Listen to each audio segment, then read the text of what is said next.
इस कहानी की शुरुआत पुर्तगाल के एक घने जंगल के बीच बनी एक बड़ी सी हवेली से होती है, जहां एमिलिया नाम की औरत अकेले अपने जुड़वा बच्चों की देखभाल कर रही थी। वो आबादी से बहुत दूर रहती थी और अपने बच्चों का बहुत ख्याल रखती थी। पर एक दिन जब अमेलिया अपने एक बच्चे को सुला रही थी और दूसरा लिविंग रूम में था, तभी एक अनजान आदमी और औरत अंधेरे का फायदा उठाते हुए चुपके से अमेलिया के घर में घुस आए और उनका मकसद उन जुड़वा बच्चों को चुराना था। हालांकि उनका असली इरादा क्या था ये किसी को नहीं पता। अब वो दोनों अपना अपना रास्ता चुन लेते हैं। औरत लिविंग रूम वाले बच्चे की ओर बढ़ती है, जबकि आदमी उस बच्चे को लेने निकल गया जिसे अमेलिया सुला रही थी। तब औरत चालाकी से एक बच्चे को अपने कब्जे में कर लेती है और बाहर जाकर अपने साथी का इंतजार करने लगती है। लेकिन काफी देर बीत जाने के बाद भी वो आदमी बाहर नहीं निकला, क्योंकि जैसे ही वो आदमी बच्चे को उठाने वाला था, अमेलिया की नजर उस पर पड़ गई थी। उसने तुरंत उस आदमी का पीछा किया और इससे पहले कि वो घर से जान बचाकर भाग पाता, अमेलिया की आंखें अचानक बिल्कुल सफेद हो गई। जिसके बाद उसने उस आदमी के साथ कुछ ऐसा किया जिसकी वजह से वो बच्चे को लेकर वहां से निकल ही नहीं पाया। इसी बीच बाहर इंतजार कर रही औरत तब पूरी तरह से हैरान रह गई जब उसने देखा कि अमेलिया अपने एक बच्चे को गोद में लेकर उसकी गाड़ी की ओर भागते हुए आ रही है, जो कि इस बात का साफ इशारा था कि अमेलिया ने अपने एक बच्चे को बचा लिया था और वो आदमी अपने मकसद में बुरी तरह से नाकाम हो चुका था। तब घबराहट में वो औरत दूसरे बच्चे को अपने साथ लेकर वहां से भाग जाती है, जिसके बाद उसने उस चुराए हुए बच्चे को वुडलैंड ऑर्फनेज में छोड़ दिया ताकि उसकी ठीक से देखभाल हो सके। तो अब यहाँ से कहानी कई साल आगे एडवर्ड नाम के एक आदमी की ओर मुड़ती है, जो कि अमेलिया का वही जुड़वा बेटा था जिसे चुराकर वुडलैंड ऑर्फनेज में छोड़ दिया गया था। एडवर्ड ने अपनी जिंदगी का ज्यादातर वक्त वहीं बिताया था और बड़ा होने के बाद उसने अकेला रहना शुरू कर दिया था। एक अनाथ होने के नाते एडवर्ड के दिल में हमेशा अपने असली माँ बाप के बारे में जानने की एक गहरी बेचैनी रहती थी और इसी उम्मीद में उसने अनाथ आश्रम में संपर्क किया। पर एक लंबे इंतजार के बाद जब वहाँ से कॉल आई तो उन्होंने बताया कि उनके पास उसके असली परिवार की कोई जानकारी नहीं है।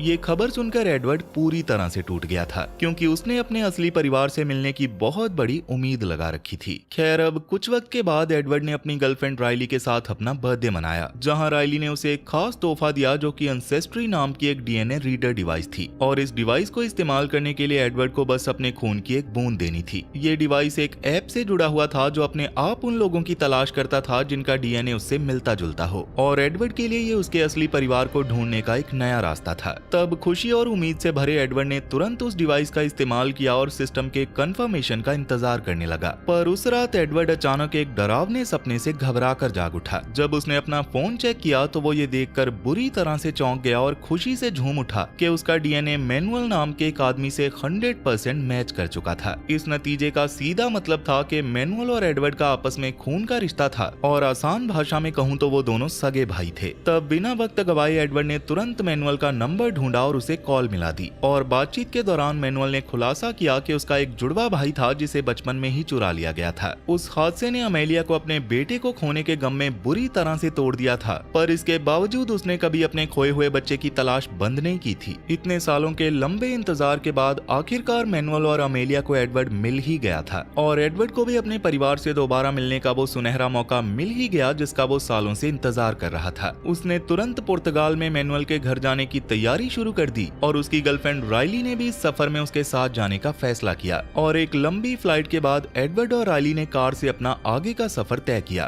तब रास्ते में वो एक लोकल औरत से रास्ता पूछने के लिए रुके जो सड़क के किनारे कुछ सामान बेच रही थी। शुरुआत में तो वो औरत राइली से काफी प्यार से पेश आई, पर जैसे ही राइली ने उसे मैनुअल के घर की फोटो दिखाई तो उस औरत के चेहरे के भाव अचानक बदल गए और वो बेहद रूखी हो गई। उसने बड़ी बदतमीजी से उन्हें वहां से चले जाने को कहा, जिससे राइली उसके इस अजीब बर्ताव पर काफी कंफ्यूज हो गई।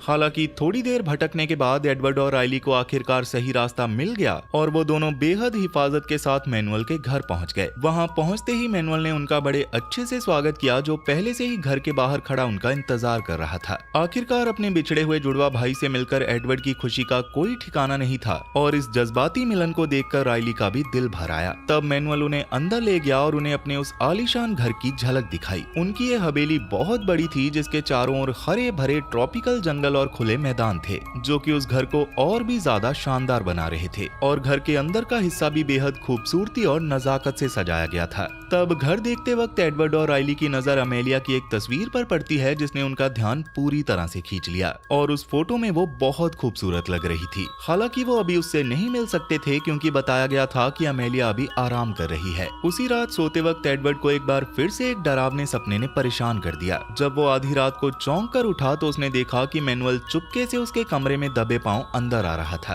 असल में मैनुअल उसे अमेलिया से मिलवाने ले जाना चाहता था। ये सुनकर एडवर्ड तुरंत उठा और उसके पीछे पीछे अमेलिया के बेडरूम तक चला गया। तब सालों बाद जब एडवर्ड ने आखिरकार अपनी माँ को अपनी आंखों के सामने देखा तो उसके अंदर अजीब से जज्बात उठने लगे। उसे थोड़ा डर भी लग रहा था क्योंकि अमेलिया वैसी बिल्कुल भी नहीं दिख रही थी जैसी उसने इतने सालों से उम्मीद की थी। प्लास्टिक सर्जरी की वजह से अमेलिया का चेहरा पूरी तरह से बदल चुका था, पर इसके बावजूद इतने सालों बाद अपनी माँ से मिलने की खुशी उसके डर पर हावी हो गई। अमेलिया भी अपने बेटे को देखकर बहुत खुश थी और उसने इस बात पर बड़ी हैरानी और खुशी जताई कि उसका बेटा अब कितना बड़ा और हैंडसम हो चुका है। अब अगली सुबह एडवर्ड ने बड़े ही उत्साह के साथ ये खुशखबरी राइली को सुनाई। अपनी माँ से हुई इस पहली मुलाकात के बारे में सुनकर राइली भी बेहद खुश हुई। अब इसके थोड़ी देर बाद राइली अपना वक्त बिताने के लिए मैनुअल के पालतू पक्षी की ड्राइंग बनाने लगी, जिसके दौरान अचानक अमेलिया वहाँ आ गई और उसके पास आकर बैठ गई। उन दोनों ने राइली के शहर से लेकर उस हवेली के इतिहास तक की बातों पर चर्चा की, लेकिन ना जाने क्यों राइली को अमेलिया के आसपास थोड़ी अजीब सी बेचैनी महसूस होने लगी। वो खुद भी नहीं समझ पा रही थी कि आखिर बात क्या है, पर उस औरत में कुछ तो ऐसा था जिससे उसे डर लगने लगा था। तब माहौल को थोड़ा अजीब होता देख राइली ने किसी तरह बात को खत्म किया और वापस अपने कमरे की ओर निकल गई।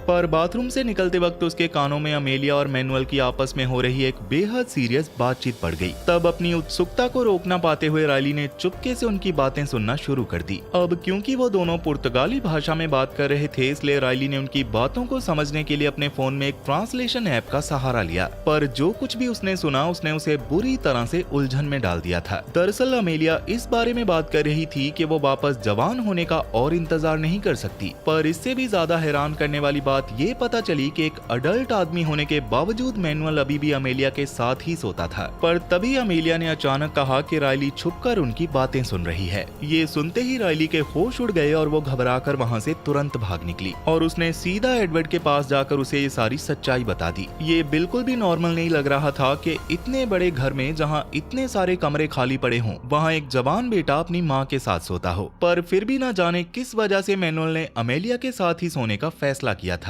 अब इसके अगले दिन राइली ने अपने एक दोस्त को कॉल करने की कोशिश की, पर उस घर में नेटवर्क इतना खराब था कि किसी से भी संपर्क कर पाना नामुमकिन हो गया था। तब घर के एक कमरे की तलाशी लेते वक्त राइली के हाथ पुरानी तस्वीरों से भरा एक डब्बा लग गया। वो फोटोज देखने में काफी पुरानी लग रही थी, जैसे वो एडवर्ड के पूर्वजों की हों। लेकिन जैसे जैसे राइली उन्हें ध्यान से देखती गई, उसे ये अजीब बात समझ आई कि उन पूर्वजों के चेहरे जवान मैनुअल और अमेलिया से हूबहू मिलते जुलते थे। यहाँ तक कि उन तस्वीरों के मर्दों की शक्ल भी एडवर्ड और मैनुअल से काफी ज्यादा मिलती थी। पर इससे पहले कि राइली इसके बारे में कुछ और पता लगा पाती, अचानक मैनुअल वहां आ टपका, जिससे वो बुरी तरह से चौंक गई। तब उसने जल्दी से वो डब्बा बंद किया और बिना इजाजत किसी चीज को छूने के लिए उससे माफी मांगी।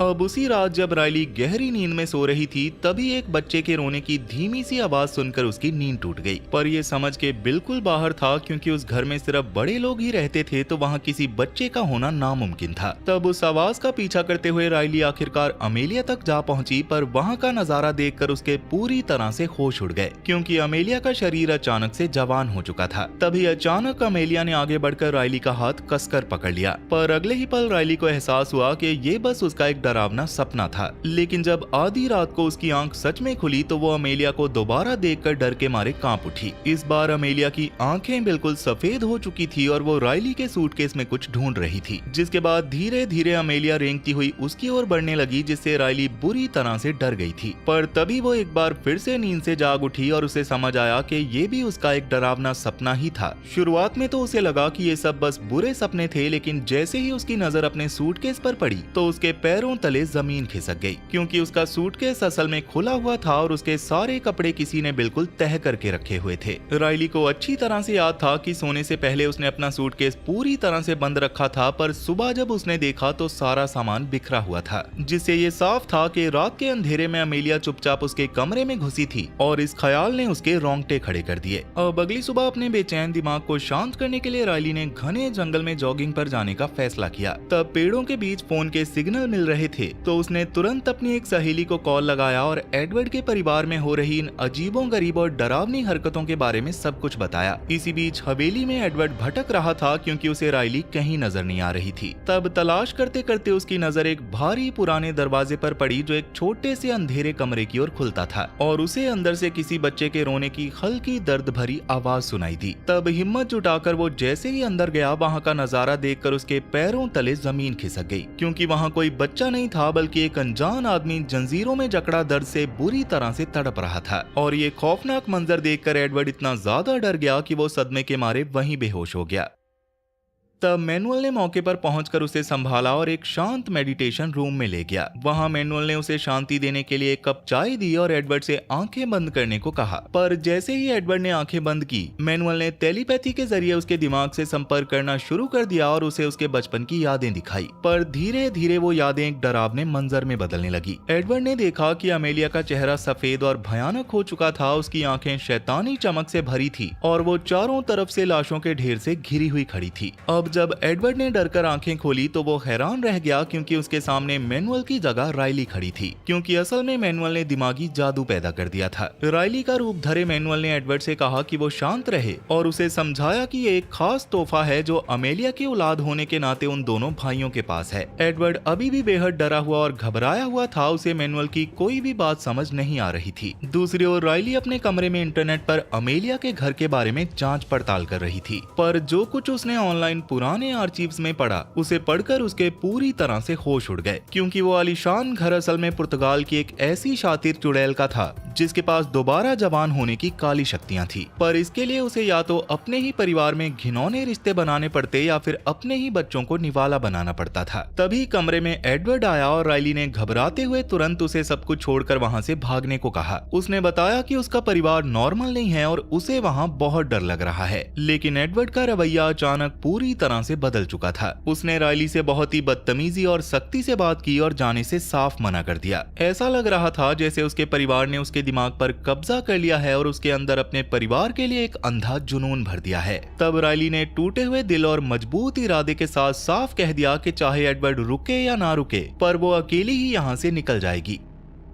अब इसके अगले दिन मैनुअल ने एडवर्ड को अपने और एमिलिया के साथ डांस करने के लिए बुलाया। तीनों ने मिलकर बड़ी खुशी और हंसी मजाक के साथ वहां डांस किया जैसे कुछ हुआ ही ना हो। उधर राइली जंगल में जॉगिंग करते हुए अनजाने में रोड तक जा पहुंची, जहां उसे वही औरत मिली जिसने उसे पहले रास्ता बताने से रूखापन दिखाकर मना कर दिया था, और उस औरत का नाम वेरा था। तब राइली ने इस बार हिम्मत करके उससे पूछा कि आखिर उसने पहले ऐसा बर्ताव क्यों किया था, और इस बार वेरा का दिल पिघला और उसने राइली को भागने की बजाय अपने घर बुलाया। वहां उसने राइली को अपनी बेटी फैला और उसके बॉयफ्रेंड आर्थर की एक पुरानी तस्वीर दिखाई। वेरा ने एक ऐसी डरावनी सच्चाई बताई जो फैला ने उसे कभी नहीं बताई थी। असल में आर्थर की माँ अमेलिया कोई आम औरत नहीं बल्कि 100 सालों से जिंदा एक शैतानी चुड़ैल थी। काले जादू के दम पर वो अमर थी और जब भी उसका शरीर बूढ़ा होने लगता वो दोबारा जवान हो जाती। पर जवान होने के लिए उसे एक बेहद घिनौना काम करना पड़ता था, और वो था उसे अपने ही बेटे के साथ रिश्ता बनाना। बच्चा पैदा होते ही उसका शरीर दोबारा जवान हो जाता था, पर अगर बेटी पैदा होती तो वो राक्षसी उसे खा जाती, और अगर जुड़वा बेटे पैदा होते तो उसे पूरी तरह जवान होने के लिए दोनों बेटों के साथ रिश्ता बनाना पड़ता। यही वजह थी कि अमेलिया अभी तक पूरी तरह से जवान नहीं हुई थी। उसके पास मैनुअल तो था, पर अपना रिचुअल पूरा करने के लिए उसे हर हाल में एडवर्ड की भी जरूरत थी। और इससे भी बड़ा और दिल दहला देने वाला खुलासा ये हुआ कि आर्थर कोई और नहीं बल्कि मैनुअल और एडवर्ड का ही असली बाप था। यानी कि अमेलिया ने पहले जवान होने के लिए अपने ही बेटे आर्थर के साथ रिश्ता बनाया था ताकि वो पहले जवान हो सके। आर्थर इस घिनौने काम से सख्त नफरत करता था और अमेलिया के चंगुल से निकलना चाहता था। जब वो फैला से मिला और उसे उससे मोहब्बत हुई तो उसने अपने आने वाले बच्चों को इस दलदल से बचाने का फैसला किया। सालों पहले जिन लोगों ने उन जुड़वा बच्चों को चुराया था वो कोई और नहीं बल्कि खुद आर्थर और फैला ही थे। आर्थर ने अपनी जान जोखिम में डाली थी ताकि उसके बेटे उस घिनौने खेल का हिस्सा न बने, लेकिन किस्मत को कुछ और ही मंजूर था।